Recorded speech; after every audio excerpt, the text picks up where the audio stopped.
Have you ever felt like there are always two voices within you, completely opposed to each other?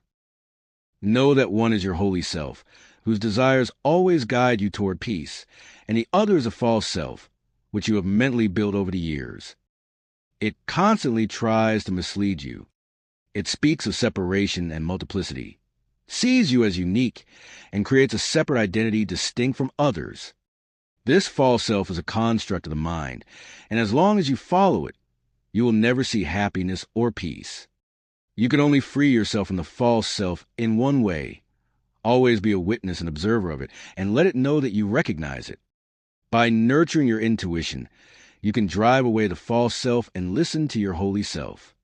Your holy self always brings messages of peace and warns you against fighting with others. It desires unity and reminds you that you are an integral part of the entire universe, one and interconnected. If you ever intend to harm others, know that you are harming yourself, because the entire universe is made of a unified consciousness. Every negative behavior carries negative vibrations.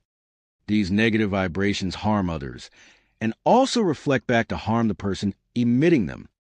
Remember, God has placed humans in a dualistic world, so that they must always make choices. Humans have only two paths. Good and evil are always before them, and they must choose one.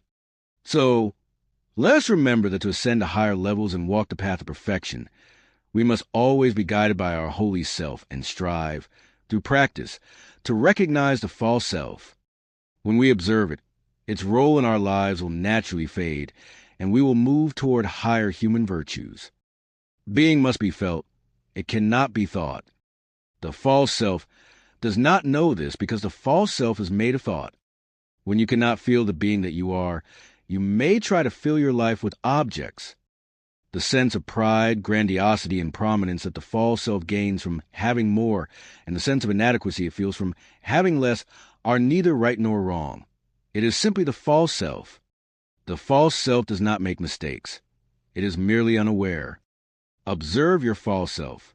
Whenever you notice self-centered behavior within yourself, smile. Your smile is a sign of recognizing your false self. When the false self is recognized and merely observed, its activity will diminish. If this podcast was meaningful to you, I have two small requests. First, by hitting the subscribe button and bell, become a constant companion on this educational journey in the Please Do Not Be a Sheep channel, so you don't miss any enlightening stories.